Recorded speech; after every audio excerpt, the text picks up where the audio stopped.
no que tem coisas que ele não gosta, religião e tudo mais.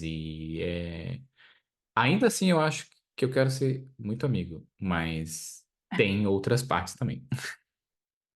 Então, mas eu queria levantar primeiro essa bandeira do você não sabe quem seu terapeuta realmente é. Essa é a primeira coisa, né? Uhum, Tem uma parte, né, que agora são as redes sociais, então a gente acaba se revelando mais nas redes sociais. Tem gente tem psicólogo que prefere ter uma rede mais fechada e não mostrar nada da vida dele ali e tal, e preservar isso. Tem terapeuta que não.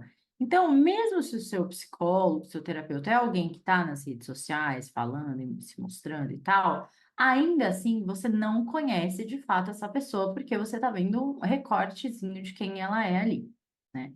É, uma coisa que também acontece bastante é você gostar do jeito da pessoa. E até isso que faz você ficar no processo terapêutico. Então, ela é simpática, ou ela é engraçada, ou ela é quietinha, mas de um jeito acolhedor, que eu acho legal. Então, já tem uma coisa ali naquela outra pessoa que te fez ficar naquela terapia. Então, claro, né? Você de alguma maneira gosta do jeito da pessoa, mas não quer dizer que você conhece a pessoa. Então, eu acho que é uma coisa para a gente refletir, assim, né? Cíntia, mas nessas autorrevelações do meu terapeuta, eu me identifico muito com ele.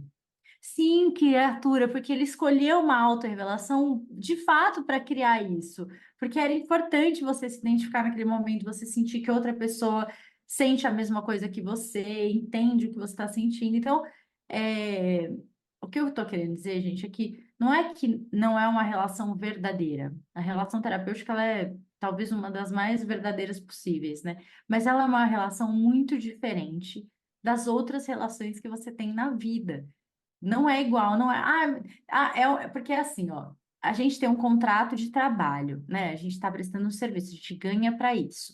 Mas não é a mesma coisa que um dentista, não é a mesma coisa que um advogado. É diferente.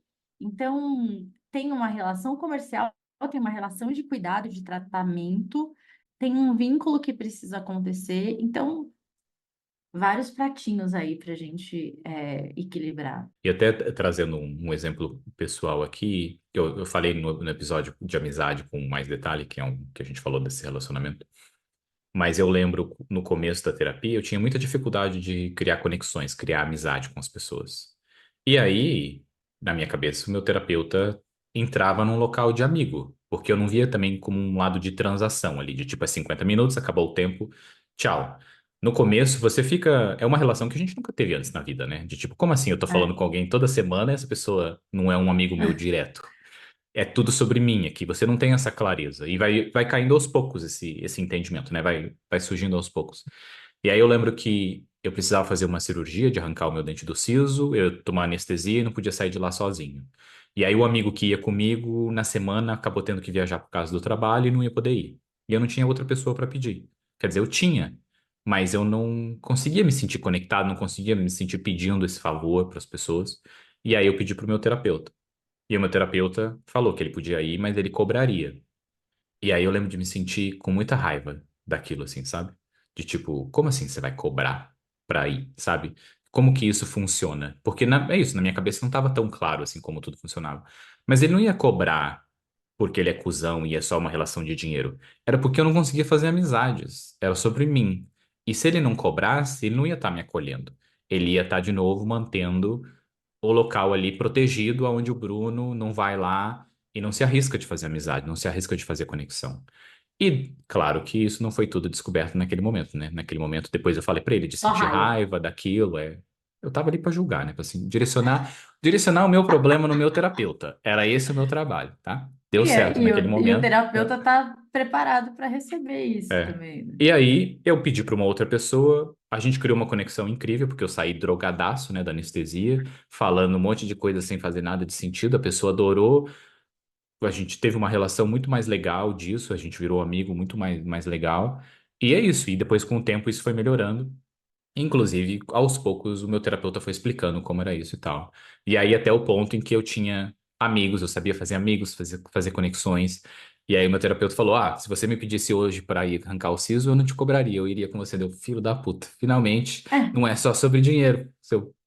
Enfim, mas já era um momento engraçado sobre isso, sabe? Mas, de novo, era sobre mim, não era sobre o terapeuta, né? Não era sobre o outro, era sobre uma dificuldade minha que estava sendo acolhido, mesmo naquele momento eu vi isso como uma violência. Porque não era uma amizade, era um sentimento ali de é. não entender o que E, é terapia, né?